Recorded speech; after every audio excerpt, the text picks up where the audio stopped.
afternoon and welcome to another edition of Saturday Tech Live. Thank you so much for joining us. My name is Monica Waweru. I am your host. Now, today we are discussing about how imposter syndrome is affecting women in tech. Are you a woman or a lady and you're suffering from the same syndrome? Then this is the platform for you. My guest is ready to help us understand more about that particular topic. She's joining me live from Eldoret. She's going to introduce herself in a while. So if you haven't subscribed to our channel, make sure you do so. Hit that notification bell so that you may get notified when we upload new videos.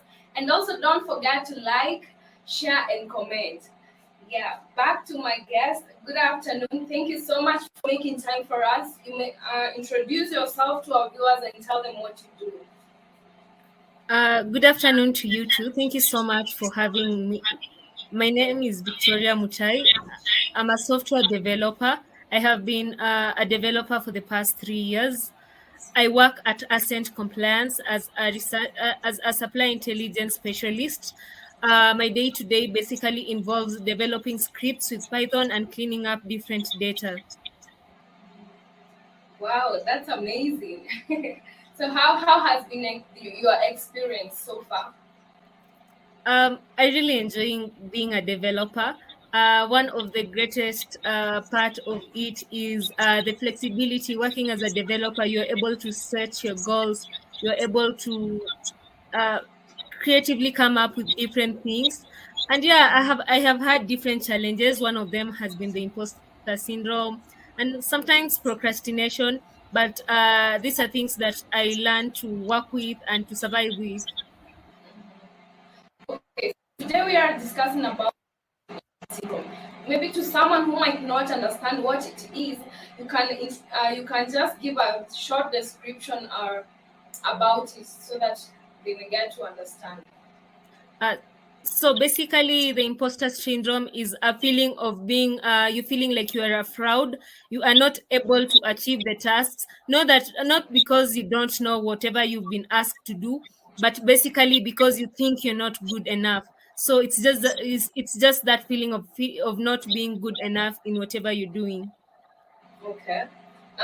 You have told us you have experienced imposter syndrome. Tell us about it. How was it, and how are you able to overcome it? One thing I can say first about imposter syndrome: every other day you just encounter it, and you learn to survive with it. Basically, I'd say my first time encountering imposter syndrome was when I was starting up a role as a developer. So I was given a task that I was supposed to consume a specific API, and it was really taking a toll on me. I was feeling like I was not good enough. I was not achieving whatever goals that was set, and that was not because I didn't know what I'm supposed to do. It was just because I felt this is a lot for me. And it keeps coming back, especially when I have to explore new paths, when I have to explore new areas. Another example would be I recently applied for a managerial role. I was feeling like I was not good enough. It was just, I wanted to even opt out and say, I was just trying, I was just sending out an application. Yeah, it's just hard, but you learn to overcome it. You learn to just believe in yourself. I was doing my research, and what I came to find is that 50% of women leave the tech industry by the age of 35 years. 51 of them identify the company culture and lack the support as a contributing factor, and 52% lack the role models. That is, maybe the role models quit by the age of 35. So, what are some of the causes that the causes of imposter syndrome, especially in women in tech? So the first one is not having so many women that you're working on. I'd give an example. In my team, we are 2 of us. And it's crazy. You have to work with people from you have to like survive in between that. And then another thing, I think as Africans, we are brought up to believe that women are supposed to be there at the back. You're not supposed to be so outgoing because they think that you're not a good person. In Swahili, they tell you when kierere because you're so outgoing, you're open to sharing your ideas. Yeah. Another thing would be I think some men are not supportive, so to survive in such an environment you'd need someone who's going to be as supportive as possible. Our role to be out there, especially when you start having a family, you start having kids, you feel you should just lay back, and then in between you have the maternity period, you come back to work, you have career versus family. And in most cases, when you have a family, you are at the top of your career, so it would take a lot of energy from you, so you'd want to just move from that role. According to your own opinion, do you think imposter syndrome is a weakness or a strength? Because to some people, they might think it's a strength because it means that you are or they are capable of doing better or they are conscious about their ability. According to you, what do you think? I'd say both are weakness and strength. Strength, just the way you've said, you have to keep pushing yourself.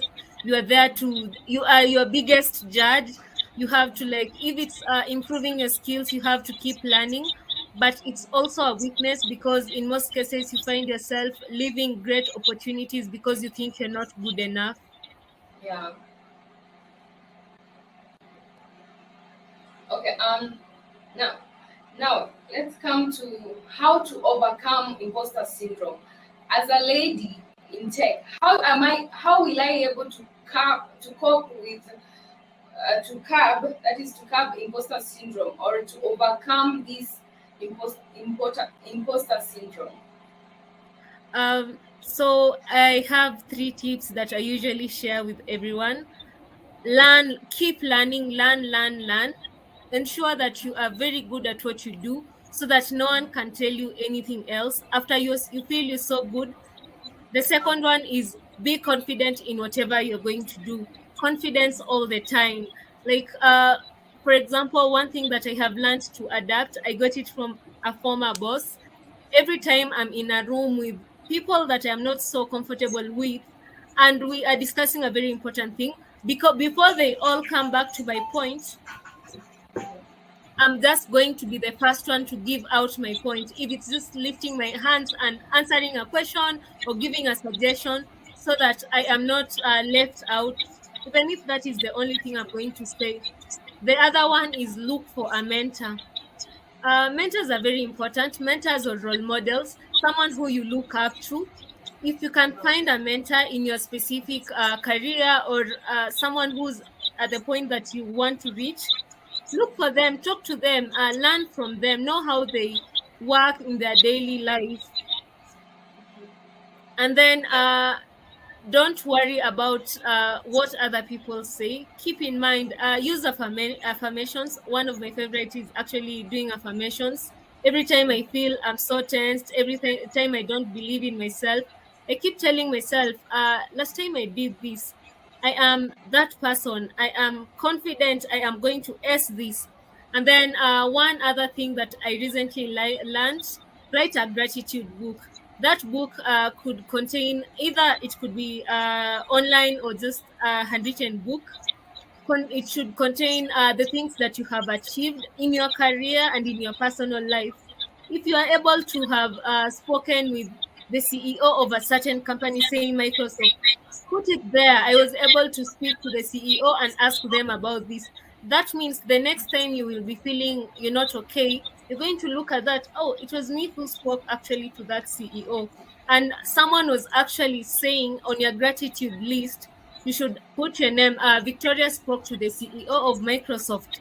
Just like that, so that when you are reading it, oh, Victoria spoke to the CEO of Microsoft. Well, I can also do this. That's it. Yeah. Mhm.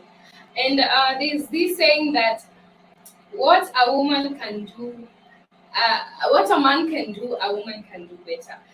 Do you believe in that saying? Yeah, I believe it. Women empowerment, but I'm sure men will come at me with, have you ever seen a lot of women in the construction site?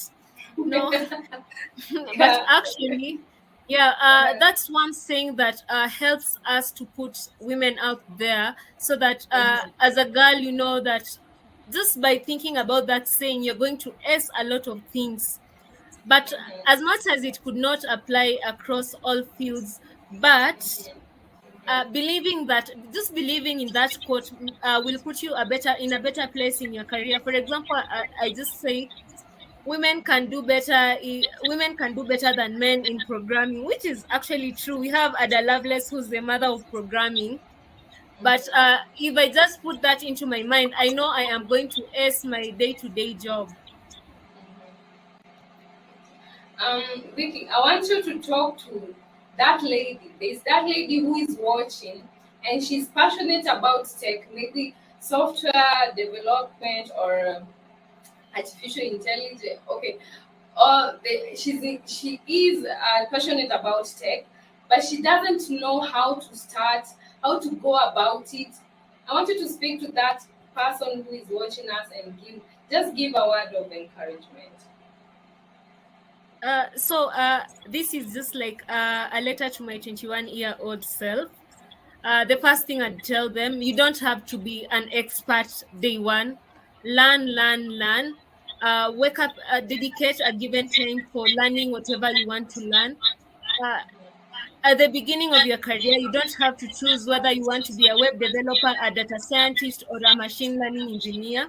You can just choose the path that you can try all of them, and when you decide what you want to be, settle on that. Uh, Another thing I would tell her is interact with other people in the tech field. Look for people who are where you want to be. There's LinkedIn, there's tech Twitter. Go and look for people, interact with them, learn what they are doing, and then also take part in challenges. And a common one is 100 days of code. So whether it's 100 days of machine learning, 100 days of learning networking, do that always. And one thing is, the final thing I would tell them is, sometimes you just have to put your gender on the side and work hard. Like, assume you're not a woman, just work hard. Don't think that because it's programming, because it's technology, that's a men's world. Don't think about it. Believe in the strength of a woman. I know that we are capable of doing great. We are capable of doing great things. That there's no career that is meant for men and also for ladies. I know that we can do what man can do. We can also do it. So maybe you can give your final word as you come to a conclusion of it. My final feedback would be, get work done. That is just better than having a perfect work. If it fails, that's a version one. Um, Thank you so much for making time for us. We appreciate it so much. And we wish you all the best in your endeavors, in your tech journey. Yes, we wish you all the very best. Thank you so much for having me, and all the best to you Yeah. guys. You're doing an amazing thing. Thank you, thank you. We appreciate it. So, guys, that's all that we had for today. I hope that you have learned a lot, yeah, about imposter syndrome. So, if you have any suggestion of what you want us to talk about next, please write on the comment section, or you can also follow us on our social media platform, that is Deep Africa World. On Instagram and Facebook, and also on Twitter, it's at Deep Africa World. You can also visit our website, that is www.deepafrica.com, and also you can call us on our line, that is 0712500500. A white man once said, "Do what you love and success will follow." Passion is the fuel behind every successful career. So until next time, same place, same time, is goodbye.